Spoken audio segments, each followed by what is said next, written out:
the Sit Down and Lockdown Show with me, Jeremy, and as always, a guest, a performer, a comedian, someone in the entertainment industry where I try and help my fellow performers. And we talk, we just have a nice casual conversation. Remember, you guys are more than welcome to comment during the show, ask questions to my guests. They are more than welcome, and we'll try and get to every single question if we can. Before I bring on my guest, just a reminder that you can donate. I will pop up the link here. So basically what you can do is you can donate, just put your phone to that scan thingy, the QR code, and then you'll go straight into the website where you will be able to donate immediately. Don't worry. Cricket has changed it so that they don't ask for anything. They don't ask for your number. They don't ask for your email. They don't ask for your name. Nothing. It's anonymous, and you can just give. And like I said, 75% of the proceeds will go to my guest at each show. Yeah, when I say proceeds, it's just because Cricket takes a cut. So that's the only reason. So, ladies and gentlemen, without further ado, I'm so excited to have this guy. I haven't seen him in quite a while, so it's going to be a bit of a catch up. He hails from London, I think, or not London specifically, from UK. He's from the UK. We'll get into where he's from and all that stuff in just a moment. So, ladies and gentlemen, with a thunderous round of applause, even though we're not going to hear it, please welcome Martin Davis, ladies and gentlemen. How are you? We're good, man. How you been? Let's start with that. What have you been doing during the lockdown to keep yourself sane? And We've been exercising, trying to learn more tunes on my ukulele. Nice. Done an online marketing course. Just trying to keep active, and then just trying to keep your mental head above water. Yeah. And some days, just have a day off. Don't worry about it. Yeah. It ain't, because you can get and allow yourself to have a bad moment. You know what I mean? If you try and keep it together all the time.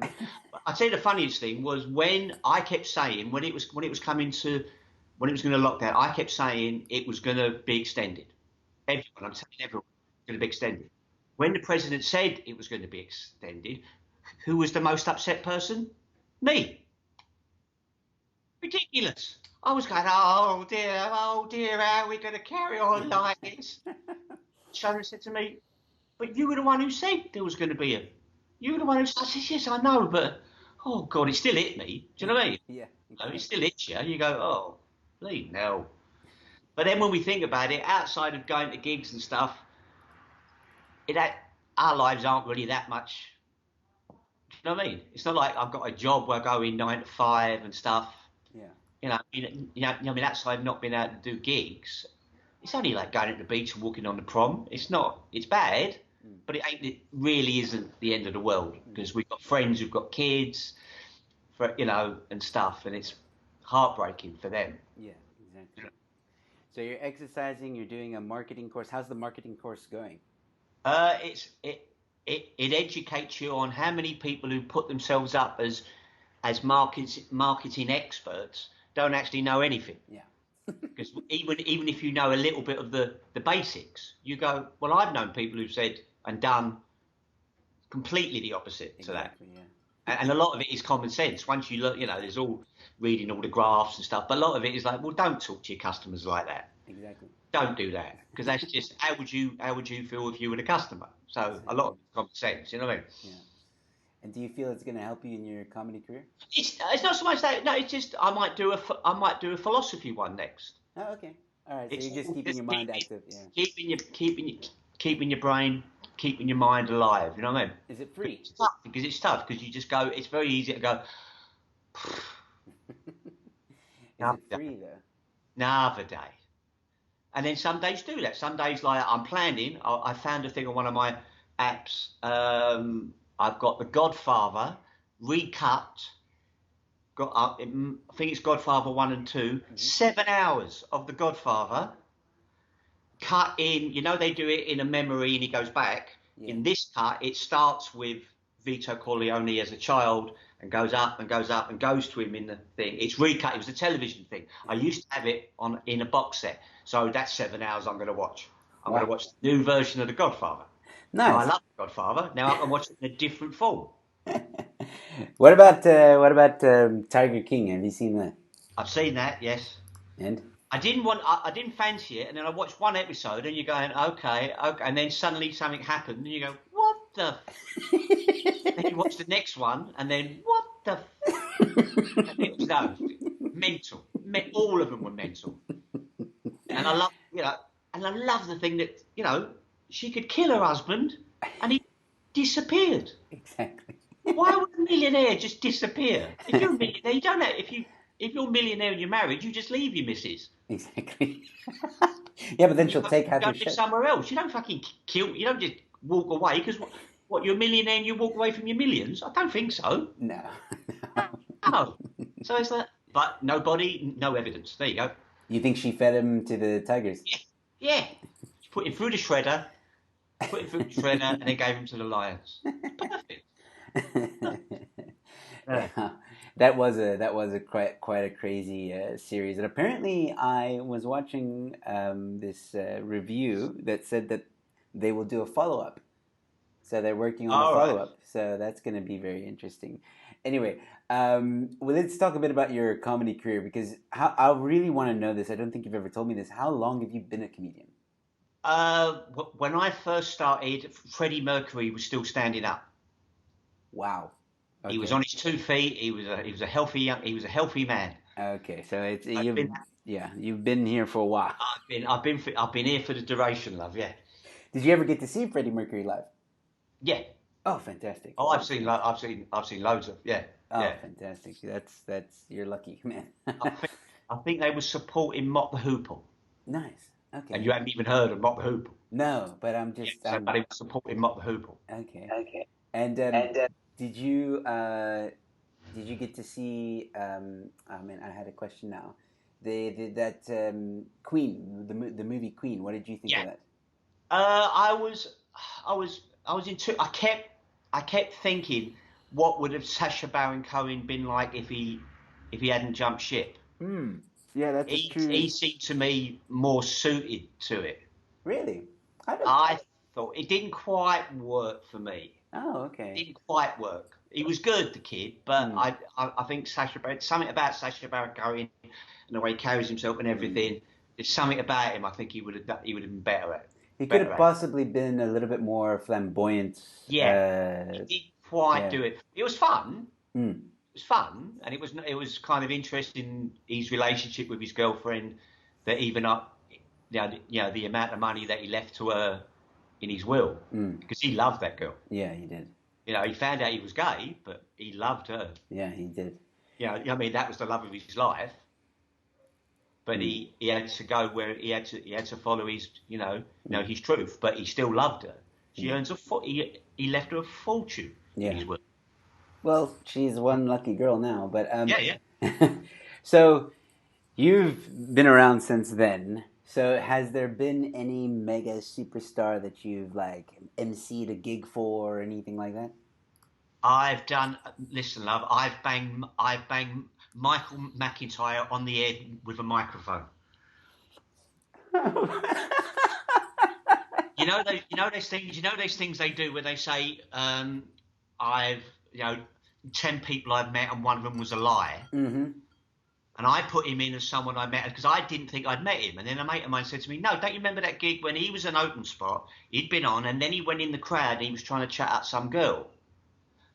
And I walked over to him while I was on and bonked him on his head and said, "Oi, you've had your turn. Shut the fuck up." And I went, "Oh, was that him?" And I'd never, yeah, because when he was on the circuit, when he was coming up, everyone used to say, "Oh, have you seen that McIntyre kid? Yeah. Brilliant.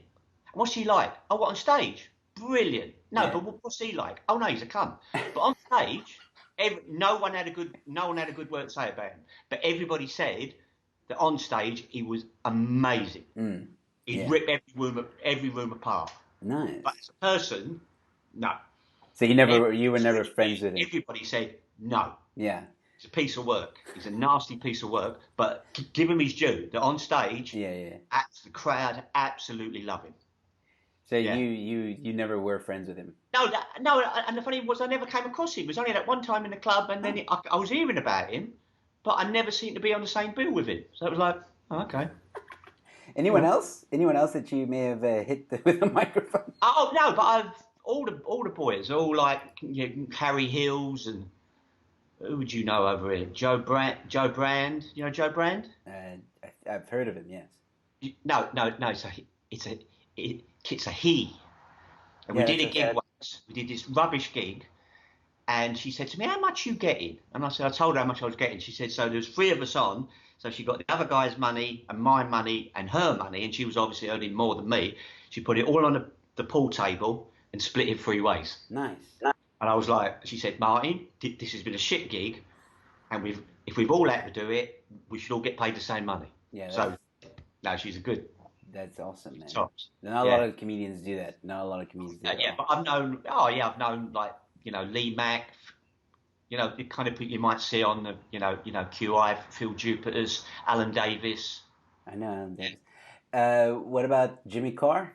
Jimmy, yeah, he was on. I was with the same agency with him when I was in, and I remember getting a lift with him when he was an open spot, and he turned up in this sports car, and I thought, fuck me, he's doing well for a kid who's on an open spot. And at the time, he was working for BP. Okay. Oh, okay. He was working in their advertising department, and he said, "It's not the hardest job trying to sell petrol." Do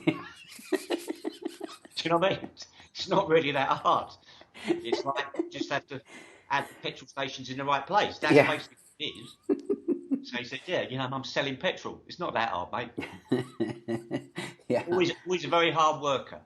Jimmy, always very hard worker. I remember once we were doing a gig and we were having a drink, and he said, "Oh, no, I've got to go home because I've got to do some writing." Now, this is like 11:30 at night. We're going, "You what?" And with him, I went, "Yes, you are, aren't you?" Anyone else would say that. They'd be talking rubbish. But you are. And he used to carry a filofax with him. This is how long I've been doing it. A filofax. And he had a recording thing in his filofax. So anytime you'd be just chatting, if a joke came up, he'd talk into his filofax. And I remember saying to Jimmy, "No, Jimmy, you need to write it in. Just talking into it ain't going to do it." And he went, "No, I've got a recorder in there." I went, "Oh, bleeding hell." You know what I mean? But, he was always thinking, always working. Yeah, I do the same thing with my phone. I record like an idea. He was doing it before there were phones to do it. Yeah. Because he had his file effects, but he was always working. Yeah. Well, Flip. He works hard. Yeah, he does. You've told me some interesting stories in the comedy industry. So I guess one of the best ways to start would be, before we get too much into it, is tell us about where you got started. I've always wondered, did you start in England or did you start here in South Africa? I started in the UK. In the UK, all right. I wanted to be an actor, and at the time you needed to have an equity card, which is like a union card. And the only way to do that was you could go for it through Variety. And one way to do it was you had 12 shows in the last 3 months behind you and 12 booked gigs in the next 3 months. So I started doing comedy because it was one way in, because the other ways was like you couldn't work till you had a job, but you couldn't have a job till you had a card. So it was like, and this was one of the ways to do it. And I started doing it, and as soon as I started doing it, I fell in love with it. It's as simple as that. You know what I mean? I really enjoyed doing it. I'd done enough rubbish profit shares and, you know what I mean, in the back of a van driving for 3 hours to a theatre. Do you know what I mean? You know, theatre and education in schools. Done enough of that. Now this was something I was doing, and I was the director. I was the writer.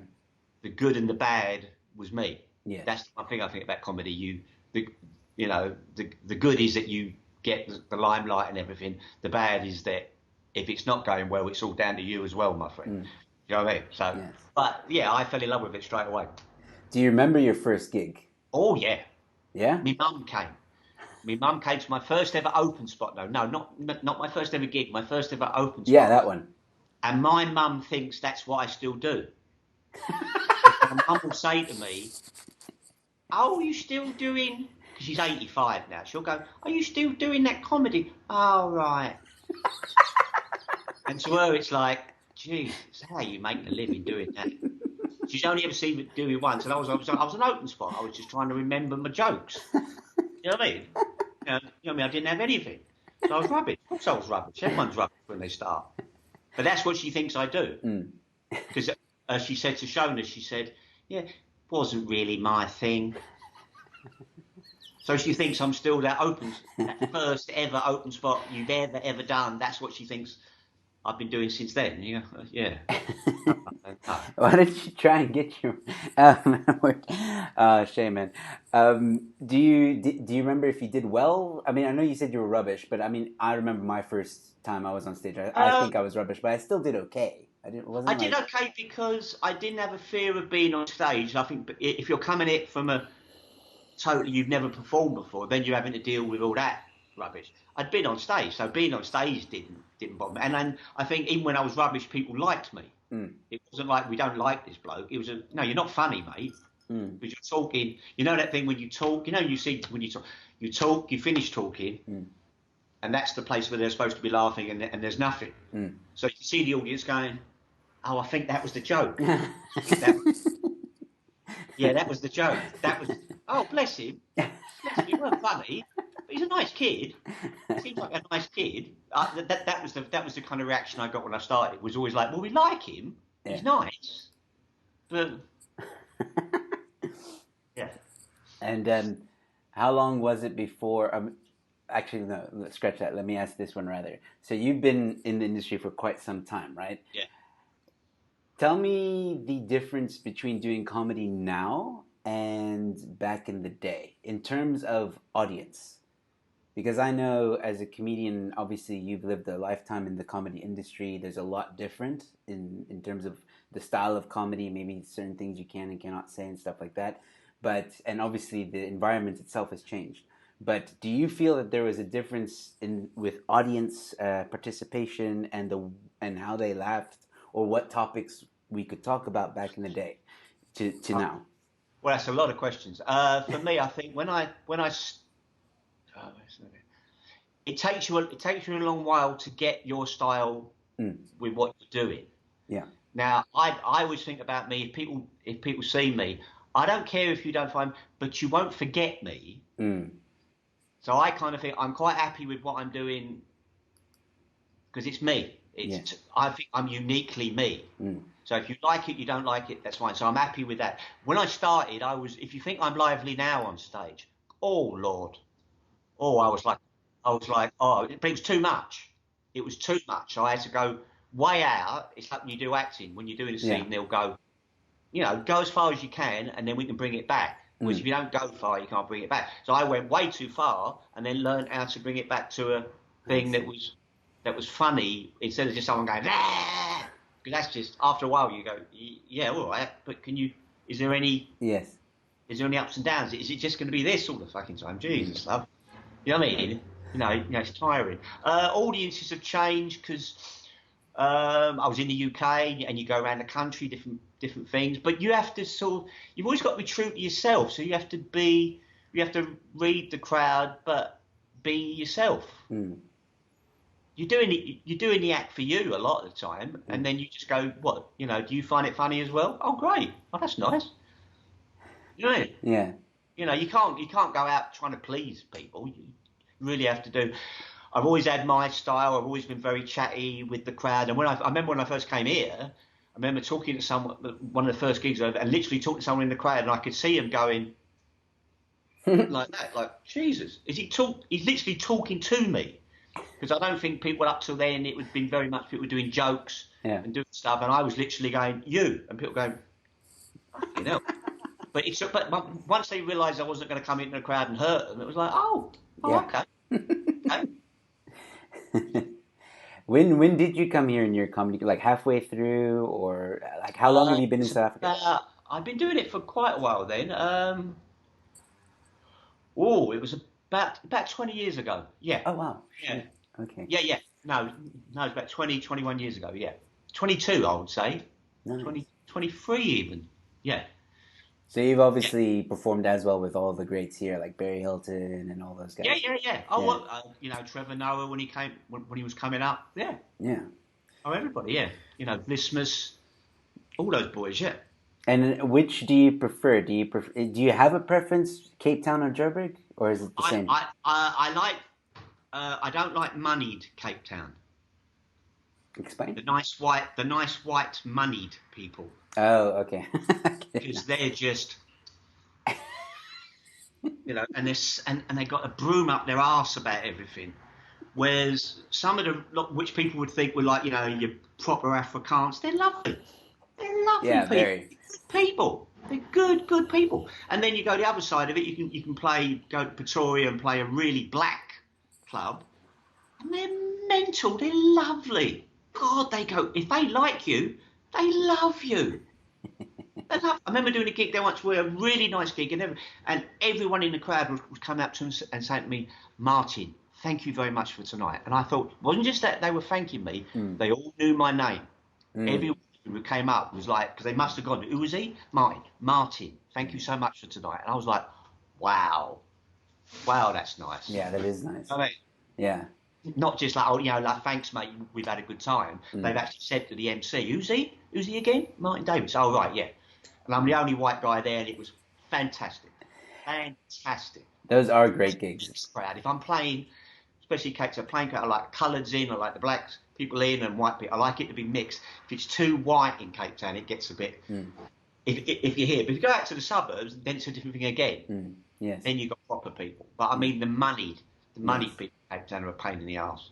I can agree with you on that level. I mean, we've done gigs all over Cape Town, and for me, I haven't done a lot of black crowds. I don't know. I've just never been invited to those gigs. Pious, get in touch.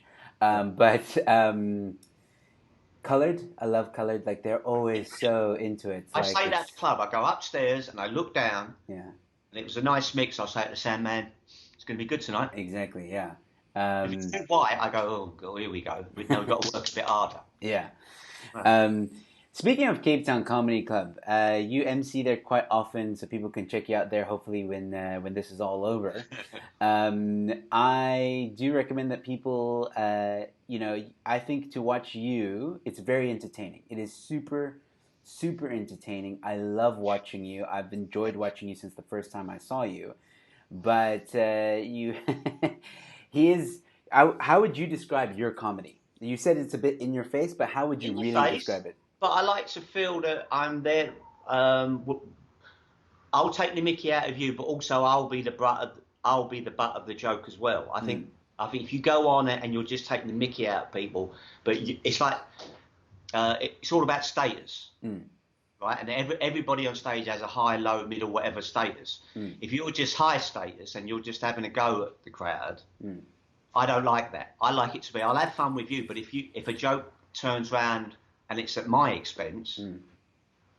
brilliant. As long as we're all having a good time. Yeah. Do you know what I mean? So I don't like to make people feel bad. I don't think I'm a bully. If there's a thing, I won't. But like, I remember once talking to a guy in the crowd. I said, "Now, what's your name, mate?" And he went, "Terry." And I went, so I heard it once, and I said, "Well, what do you do?" And he goes, "I'm a lorry driver." And I went, "Okay, love." And then I moved on. Mm. After the show, his wife came up to me and said to me, "Thank you so much." He was terrified of sitting at the front. As soon as you started talking to him, he was really scared. And I really appreciate that you asked two questions, you realised what was happening, and you moved on. I went, Yes. "It's not my job to make anyone feel bad." Exactly. Really, I really, what I mean, as much as people think I'm in your face, I don't want to make anyone feel bad unless you try and fuck up the show. Yeah. Try Well, and fuck up the show. I'll bury. that's what I was gonna. That's what I Yeah, was gonna talk about because yeah, one of the most enjoyable things of watching Martin Davis is the way he deals with hecklers. I think every comedian in our industry can agree that you know how to deal with your hecklers and give us your opinion on hecklers. love them. And then, you love them, okay? Love them. It's a live medium. It's a live medium. It's not a DVD. Yeah, It's not a DVD. If you want to watch comedy on a DVD, if you want to watch Dave Chappelle do the bit, yeah, lovely, good, absolutely brilliant. But that's not what But now you're in a club. Mm. You're in a club with a low ceiling, and there's all and you're all sweaty and stuff, and there's a guy there. That's what it's about. Yes. The other Absolutely. thing is another thing. But if you're in a live medium, it's got to be about tonight. And there's that guy, and I try and make it when I MC. We try and have at least 3 or 4 characters that we've found out about in the room, and it's about tonight. It's about tonight, us being together tonight. Yes. We're all in it together. We're all having a laugh with each other tonight, and tomorrow will be a different show. Exactly. No, I agree with you. We've got 2 hours, and we're going to be together and be a gang for the next 2 hours, and let's have a laugh. How do you come up with your back chats to the hecklers? Just stuff you've learned over years, or and just me. I think I just have that kind of, I can talk to anyone. I can talk to people at a bus stop. Do you know what I mean? Yeah. That's never been my thing. There's always something you just ask. You start with who are you, what do you do, and then you just keep, and then you dig, and then you find things. Yeah.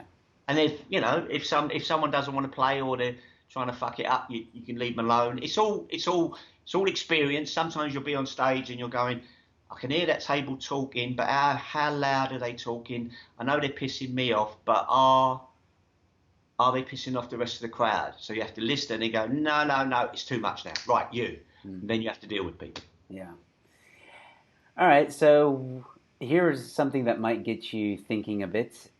Being a comedian that's been in the industry for so long, do you have maybe one gig that really stands out when I ask you this question, the most ridiculous gig you've ever been to? Oh, the most ridiculous gig I've ever been to. In what way? Because I've been so many ridiculous gigs. No, I have. But that's your opinion, you see. So whatever is a ridiculous... Good and bad. Good and bad. Give us both. Give us both. It can be ridiculously good or ridiculously bad. Give us both. Oh, I was doing Up the Creek once. It's a fantastic club in London, in Greenwich. And I was on first. Wasn't emceeing. I was on first. Been a great show. And the MC was saying who had been on. And for some reason he went, you've just seen... That was the headline act. Then and before him we had so-and-so. And I'm literally just standing by the door to the bar watching the end of the show. And he went, and first we had... And he just pointed at me because I was there. And first we had Martin Davis. The whole crowd. More. I got an encore at the end of the night when I'd been on first. What the fuck? So I went on doing stuff. And I'll always remember this. This guy in the crowd went, Martin, stop trying to be funny. Just talk to us. And I was like, what the... And I'm looking at the crowd. I said, you know what? I'm going to retire tonight because it don't get much better than this. It really doesn't get much better than this. I mean, that's awesome. Wow.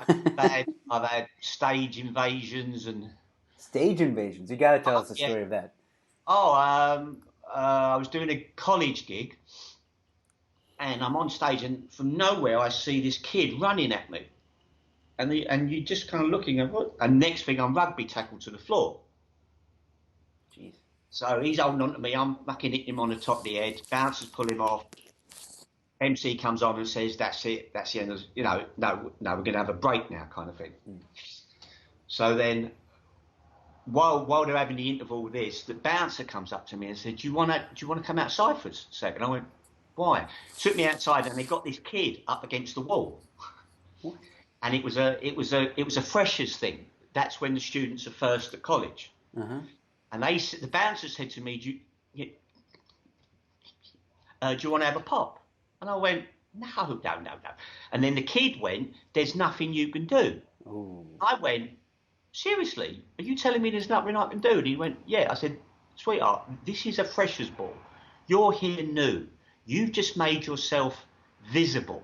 Now you rugby tackle me on stage. I could tell your college that I really hurt my leg, and I can't work, and I'm going to sue the college, lack of earnings. And who do you think they're going to come to about that? You. Now shut your mouth, go back inside, and don't bother me again." Well, So then the second half started. My mate walked on and went, "Ladies and gentlemen, you may have seen him before. Would you like to see him again?" The whole place just rose as a crowd. Here he is. And then we had a bouncer sitting on the stage at the front. And I was like, "Well, you're a bit fucking late, ain't you?" You should have been. No one's rushing the stage now, but you sit there like that. You're going to protect me. But there's but you get everything. You get the good and the bad. Do you know what I mean? Have you ever had a hectic dispute with a comedian? Yes. Oh, this is a story. Oh man. Tell it. The backstory to this: the guy who I had the row with. Sorry, Martin, I'm going to stop you for 1 second. Sorry. I'm noticing that I don't have power. So you can tell the story. I'm still with you. Just if I disappear, just all right. Don't worry about it. All right. The guy I had the row with, the backstory is he was an English comic. He'd gone to America. And while he was in America, this is so weird, his girlfriend had fallen into a pit of crocodiles and was eaten alive. Right. So that's the bit you need to remember. So I go into the gig and I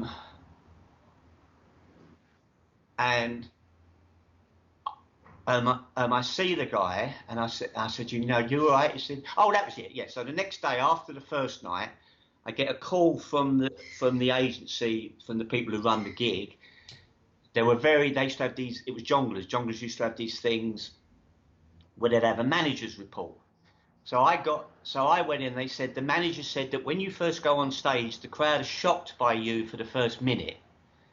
And I went, yeah. And they went, what? I went, well, I'm on for 20 minutes. So how did the other 19 minutes go? And she went, oh, no, it went really well. So I said, well, so what are you calling me for then? And they went, well, Martin, we have to call. I said, yeah, but you're calling me 1 minute out of 20. So I go in that night to the gig. I see the floor manager, and she says to me, how are you? And I jokingly say to her, I'll try not to shock anyone tonight.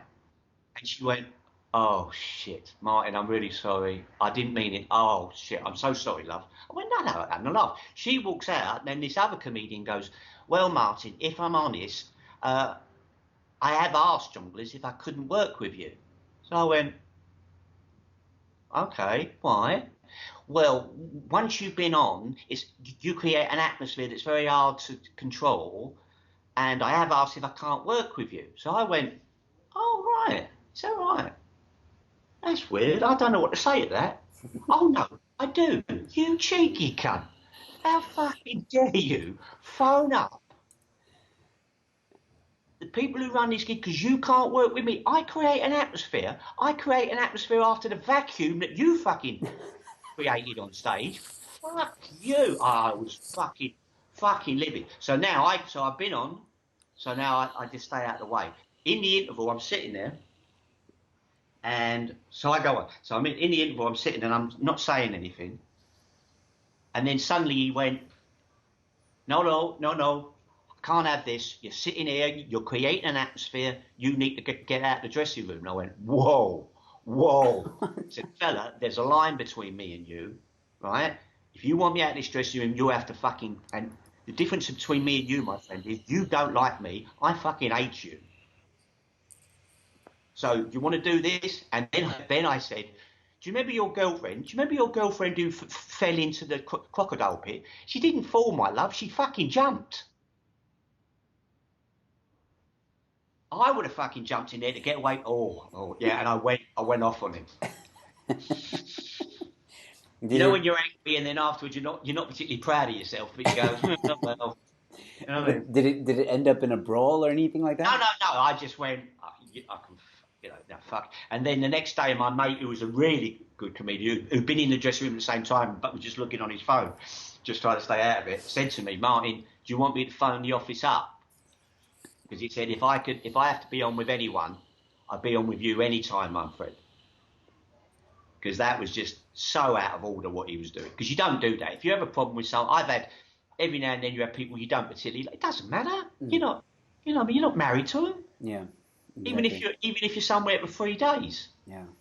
Right? If you're somewhere 3 days, there used to be this guy, I'd come 10 in the morning, we both see each other, we both pretend we didn't see each other, we both sit at other bits of the breakfast room, We'd have our breakfast, but we just leave each other alone because we don't like each other. So then we don't have to do anything. Absolutely fine. We were Yeah, professional about it. But exactly. you would never phone up and complain about someone. Yeah. That's No, just no. not just because you don't like what they do. It's like, oh, fuck's sake. I, No, I've spoken to a few young comedians who like say like, oh, what do you do? They ask me like, what do you do when you don't like a comic? I say, you leave it at the door. It's yeah, you leave it at the door when you married walk to them. onto a But you're not stage. married to them and you're not working in the same place every day. If Exactly, you're working in an office and this thing, now you got an issue. This is one night out of many nights. Couldn't give a shit. Couldn't exactly. give a shit. I tell them So like you're there to entertain the crowd. You're not there to please whoever you don't like. I So don't care about other people's acts. yeah, I don't care exactly. what people do. It's got nothing to do with me. I just do what I do.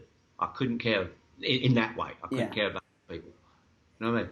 Have you ever pissed off an audience to or an audience member rather that they wanted to fight you? Oh yeah. Oh yeah.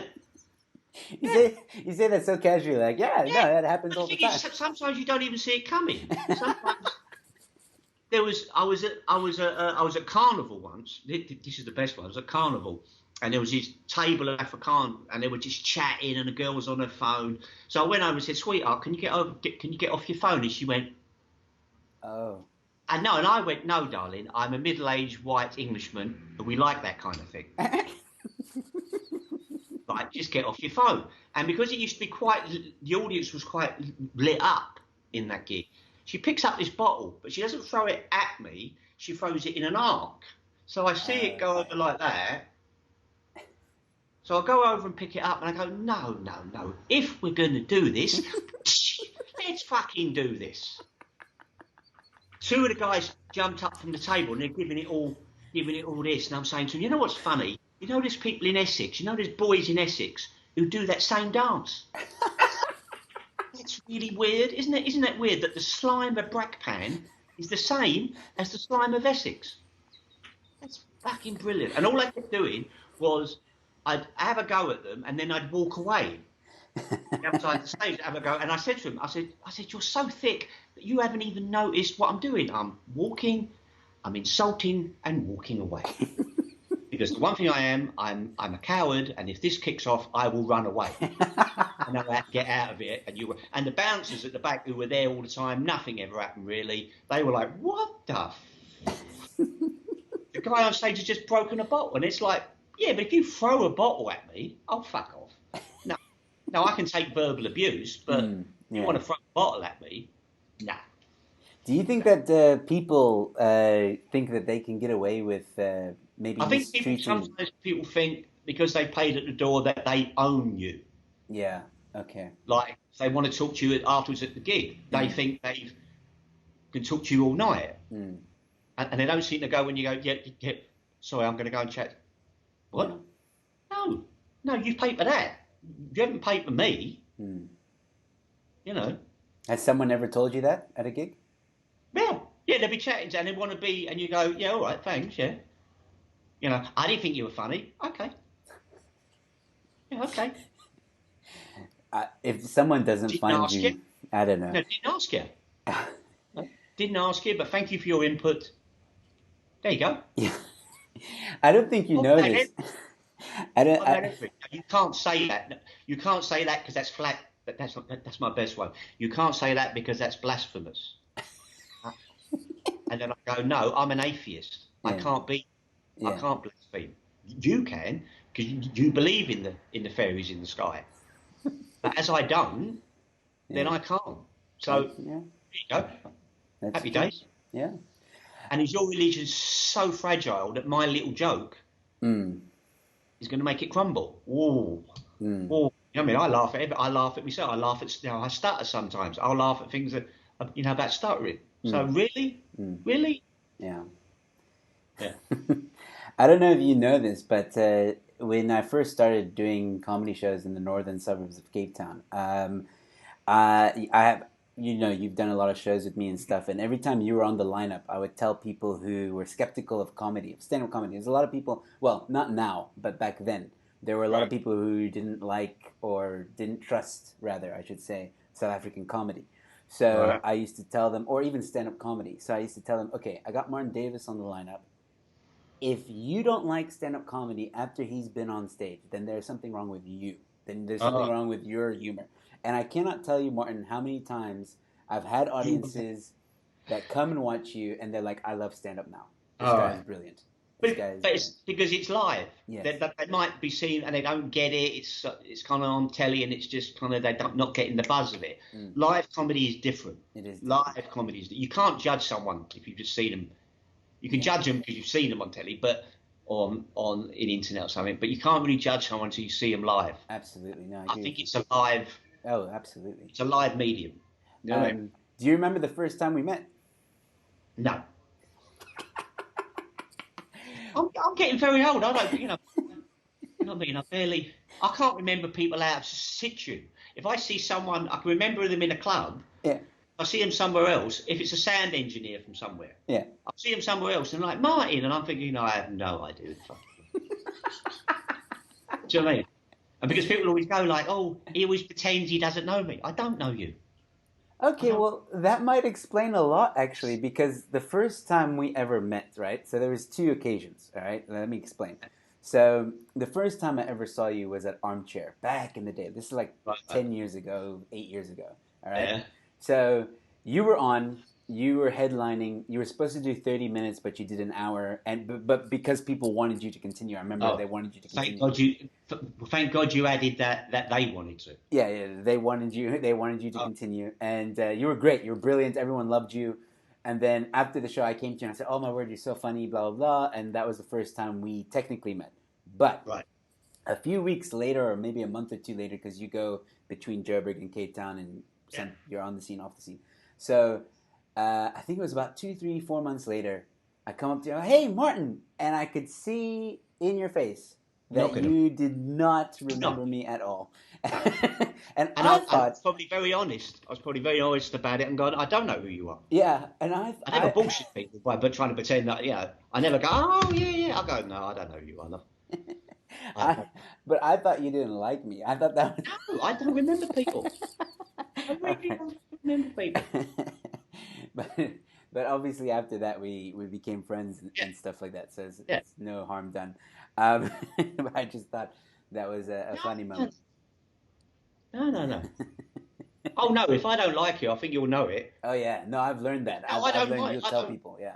yeah, yeah, I don't care about most, in the nicest possible way. I don't care enough Mm, to dislike most people. mm. Most people's like, yeah, they're fine. And they're a bit this, yes, but they're a comic. They're a bit, yeah, whatever. Do you know what I mean? That's You know? true. Yeah, you are very like one thing I've always respected about you is that one, if you like someone, then you're chilled. If you don't like someone, you're going to tell them to. If you have a problem with anyone, you're going to I tell never, them. yeah, I won't talk about you. I'll talk to you. Exactly. No, you're very Always much tell you. Yeah, absolutely. straight. I'll tell you fucking straight to your face, and I won't. You will never hear rumours. Mm, If you ever hear he said that, you'll go, did he? mm, Because I haven't heard it. mm. You No, no, even, you've yeah, not even, not not. you've even called me out a few times. Not in a bad way. Not in a bad way. Like I remember the one time it was good advice. You came to me after it was still when I was like this again like 7, 6 years ago. It was a gig I was running in Cape Town, and you came to me after the show. You gave me advice about my hosting skills. You said, "Don't attack the audience too much. Don't do that." All right, yeah. Yeah, yeah. Well, if I see something in someone, Yeah. it's only kind of like I've been doing it more, and it's like you can take it or leave it. But here it is. Mm. You go. No, I've always liked that Because about you. if you're doing, if I did see that, if I see you with it, and you go, well, that's all you're doing is antagonising people. Mm. Well, don't do that. I remember once I said the same sort of thing to a guy who was emceeing, and the crowd hated him. So he went on, he went back on, and he wasn't specifically wasn't talking to this table I told him not to talk to. Oh. Remember? And then he started talking to this table again, and from nowhere he went, "No, Martin told me not to speak to you." It was so sweet. He went, "No, no, no, no, no, no. No, Martin told me not to speak to you." Yes, I remember that. It was very sweet, I thought. Wow. And what do you think about young comedians? What's your opinion on them? How do you feel when you see someone new And do you always want to try and help them on, or do you just like wait and see if they got what it takes? No, I don't. Um, I think here, because there's less chances of just getting up and doing it. I have much respect for anyone who even gets up anywhere Mm. and puts himself out to do things. I won't particularly offer advice to people because it's for everyone and it's a journey. Mm. You know, the thing you are when you start. If I see someone, I remember doing a gig once in the UK and there was a kid on open spot, dying on his ass. All the comedians at the back going, good joke, good joke. But he wasn't funny. He Mm. wasn't. Mm. He would fuck up all the punchlines. He'd say it in the wrong kind of beat. You know, there's a beat to a Mm. joke. Yes. There's a whatever it is. There's a rhythm, Mm. and he had no rhythm because he kind of plough through a punchline and Mm. wouldn't pause and whatever it was. But he was fucking up good material. Mm. So after the gigs, me and the other lad said to me, hey, you know, do you want to do? Yeah, yeah. Do you want to be a comedian? No, not really. I'm more interested in being a writer. Okay, well, do that then, because you ain't funny, love. Because you ain't got funny bones. Yeah. You ain't got funny bones, and it's not what you want to do. But the stuff you write is really good. Mm. So edit it down and send it. And my mate, who's a TV name, gave him some people to send stuff off to Okay, well because he was that's a nice. funny kid. Yeah. He just wasn't a funny performer. Mm. There is a difference. There is. Dreadful, and he had no instinct for it at all. Mm. No instinct, and he didn't want to do it anyway. Mm. He didn't want to do it. It wasn't, you know, it was just a way of getting out there and being seen, Mm. kind of thing. And I said, and we said to him, no, be a writer, sweetheart. If that's what you want to do, write, send it off to, because there's loads of production companies and TV shows want writers. Mm. That's actually So not that, a, yeah, that's a nice story actually, because I mean yeah, again he didn't want to do it anyway, but he yeah, he didn't still want to do it. made that step. He put himself out there, and through networking, Yeah, do you know, did you yeah. ever follow up and see if he's writing for anyone, any big productions? I'm sure he is because he was a funny guy. His stuff was funny, but he didn't have funny bones at all. He had no funny, no, but performing, Mm. he just didn't have it. Didn't have it. It was whatever it is you need, whatever you. His was like way, but he had nothing. He had minus charisma, Okay. minus charisma on stage. You know what I mean? It was like Yeah. whoa, fella. You know. Have you ever encountered a venue owner and had a dispute with one? Yeah. Oh, many. Many. Many. Oh yeah, I remember doing a gig where it was a nice room, but he had all the lights up around the room. Uh-huh. So I just said to him, "Is there any chance you could turn those off? Because then we could just get the thing on stage. Just get the." And he looked at me in the eye and he went, "I could, yeah." And I went, "Oh, well, do you know what I could do? I could go back and sit in the car and not do this fucking gig. I don't care." There you go. Did he do it? There you go. I'm asking you to do something and you're saying you could or you couldn't. Well, I'm telling you what I could or couldn't do. So is there any chance I could have those lights off? Yeah. Because the only thing you can do to me is never book me again. Mm, that's true. I'm not actually that asked about coming back here anyway now. So how about we just have as nice time we can have tonight and then we will never see each other again. How about that? There you go. There you go. And it was a lovely gig, and it was better because he was a fucking idiot. He had these little lights on around, and it made the room too lit up. Yes. And the audience should be in the dark because they don't like being seen. Yes. They like to be in the dark. Yes. Also, it brings their attention to the stage and to the comic. Absolutely. Yeah. Oh, it's not that hard. You need to be seen and heard, Exactly. and audiences shouldn't be too lit up because it makes them stiffen up. Exactly. Any other hectic ones? Like, do you ever fight with one? Like No. hectic, have you ever fought with someone? No. No. No, I've had little run-ins, but I've always thought I've never worked for people I don't like. So if there was ever anything one time, I go, thank you. You know the ones they're trying to book you again when they still haven't paid you for the time before. Yes.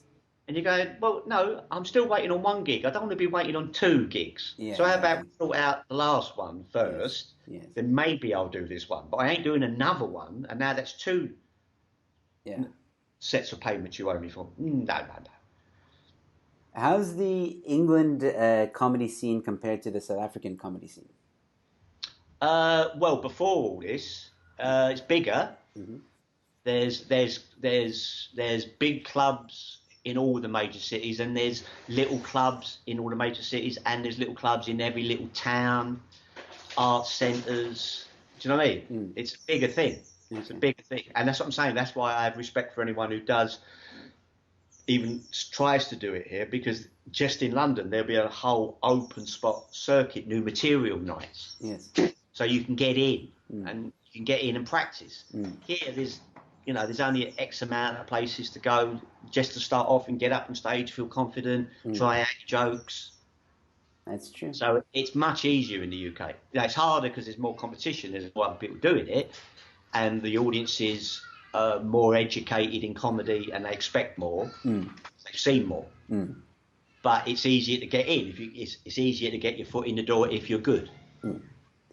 Well, what's the main hotspot there? I know it's what's that road? That place where all the theaters are and stuff like that. That area. Shaftesbury Avenue. Yes. Is there a lot of comedy there? No, not there. But you've got the Comedy Store just down. That's like the London Palladium of comedy clubs. All right. And you've obviously been there. You've performed there. And it's a great, because you've got great sound, great lights. Everyone's in rows. They're just looking one way. Bars at the back. The bar don't serve while the acts are on. Sure. You know what I mean? Yeah, it's run like a proper show. It's a comedy club which they'll do food and booze, but it's a comedy club. We're here to do the comedy first. Yes. That's what a comedy club does, and but that's not why all the time. Sometimes you're there just to sell booze and food. Yes. Or just something else that's on, which is fine. But the Comedy Store is a comedy club first and foremost. And they have trained like bouncers.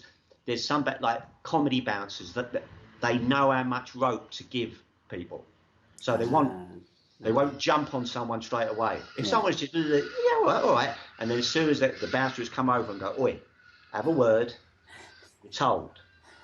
Nice. Now I don't want to come back. Yeah. If I come back, there's going to be trouble. I mean, like, if I have to come back, you're going out, because they allow you to be a little bit verbal. Yes. Because they're trained, they know it's a live thing. They're not going to jump on you. Yeah. Even if someone's shouting out obscenities at you, they'll give you enough rope, and then they'll go, no. Yeah. Much like Bruno from Cape Town Comedy. Bruno's a genius, that boy. Yeah. Absolutely. I've seen him throw out a table of 6. But how do you throw out a table of 6? You take a couple out, come back in, get those couple, then tell the people who are still inside that these people outside are calling for them. And he's done it with no... Well, he's a big guy. For those of you who don't know, he's got that... about. You don't want to mess with Bruno. No, but he doesn't... I've never seen him have to do it. Yeah. He's very, very, very, very, very good. But I think it's his appearance as well. I mean, like, if he comes up to you and says, like, look, you need to go, you don't argue. He's well built. But then you will sometimes get stupid people who do. But I said there was a Larry table one night, and I was amazed. He got 2 of the blokes, said, come and have a chat, left them there, then went and got 2 others, and then told the 2 who were there that the 4 outside wanted them to come outside. So he threw out a table of 6 with no hassle. No shouting and screaming, just dealt with it all nice and bosh. Yeah. No, he's a great guy. I love that guy. I miss that guy. Yeah, whereas you get some bouncer with a big... No, there's a way. And he's very, very good at it. Yeah, he's very good. Right, here's one. There's a Comedy Store. I was at the Comedy Store once, and there was a guy heckling. I saw the bouncer lean in, and I saw him say something to this kid who'd been heckling, and this kid went like that, and he was all... I said to the bouncer, what did you say to him? He said, I didn't say anything. I said, I saw you. I saw you leaning in and saying something to him. He said, I didn't say anything. I said, what did you say, Martin? I didn't say anything. So I went, what did you do? He said, I bit his ear. He leant in and he said, I gave him a little nip on his ear, and the kid pulled back and he went, just, right? Now, if you think I'm doing this here, do you imagine what I'll do to you if I have to fucking take you outside? Now, behave. And the kid just went like that. And his mates were going, what happened? Fuck off, fuck off. Shut up, shut up, shut up. And he just sat there, was quiet as a mouse. He Wow. nibbled on his ear. He just nibbled on his ear. It's like Gee, a gee. he pulled a Mike Tyson, like sort of. Yeah, yes. But no, he didn't bite. He just kind of gave it a little nibble Yeah. and was like, right? Yeah, well, that will, No, yeah. no, Well, no. And it was, if I do this here, do you imagine what I'd do with you outside? It'll be worse. So you need to calm the fuck down. it's amazing how some people act during a live show. You would think by now that the human society would know, like, oh, I'm going to Yeah, a but live you're show. dealing with people, you don't know what all the other stuff that's going on in their life. Yeah, that's true. I know that. You know what I mean? Maybe they've lost their job, their boy or girlfriend's left them, Mm, whatever. mm, And they come in, they've had a few, and then they think they own you, mm, and they let it out. mm. But they That's sometimes also let it true. out. Yeah, that's So you also have to go, yeah, okay, yeah. okay. Jeez, man, you've really like wow the amount of stuff you've seen in the industry, both here and in England. You and I can talk about this because I love hearing these kind of stories. It shocks me. I never knew that owners say the things they do to comedians. I never knew that people will sometimes come up to you with and throw bottles at you. Oh, I've had, Um, that's just insane. The amount of yeah. people that, or what people, or what you have seen, rather, I should say, is truly fascinating. So we're nearing up the end of the hour, Oh, I love. and what I like to do is basically give you a chance to give a message to the people that might watch this later, and then I'll say goodbye. But stay on the line. We'll have a bit of a chat after I go offline. But yeah, just give your final words to the people watching. Um, uh, there's a fella in the UK. Have you seen have you seen Captain Tom Moore? No. He's a 99-year-old man, and he's raised something like £15 million, Wow. and he's walking around his garden where he lives. He's walked around about 100 times, and he said something today. He said, "This will be over. The sun will come out again. Yeah. So we will get through this. It's going to be tough. It's tough on everybody. Yeah. So try and be good to the people you love. Phone people up. You know you've got mates, and if you know you've got friends who are on their own, Mm. they're living on their own. Yeah. Call them up. Yeah. Just make sure just do that. It means a lot to people to get a phone call from someone saying, just check in Yeah. on people. And if you're living in a block of flats or something, and there's an old lady living near, just see if she needs Yeah. shopping done or something. So Yeah. be good to yourself and be good to people, and this will end. We will come through the other side of it, but it's it's Yeah. tough. Yeah. It is tough. But if it what's that saying? If it's going to be better in the end, and if it's not the end, then it's not. Then it's going to be something. It will be better. Yes. If it's not the end, then it's not the end yet. Yes. If it's not Exactly. better, it's not the end. Yes. So we're going to get there. Yes. You Oh know. man. Beautiful message, man. Ladies and gentlemen, that was Martin Davis. Please, if you ever see him on a lineup, please go check him out. He is a hilarious man. And as you can see, just straightforward man. You can approach him, you can say hi, all that stuff. So, ladies and gentlemen, thank you so much for tuning in. If you are watching this after the fact, remember that this donation box is available and is online for the next 24 hours. Please donate. Please give something, 10 Rand or 200 Rand or $200. Doesn't matter, whatever you can afford. I know it's tough times for everyone, but this is why I'm doing it. I'm trying to help out my fellow performers. So please give it a think. If you enjoyed this, please leave a like. Please subscribe to my channel. I'm interviewing a lot more comedians throughout the coming few days. I'm interviewing 3 comedians tonight. I'm interviewing Rolf and Furen on Monday. Barry Hilton will be on the show on Tuesday. And we have Carl Weber on Wednesday. So please come and check them out. And subscribe, check out my channel. I got skits, I got things happening all the time. So thank you guys so much for tuning in. Thank you guys for watching, whoever's watching this later. And I'll see you tonight, 8 p.m. Thanks, and have a good day. Stay safe.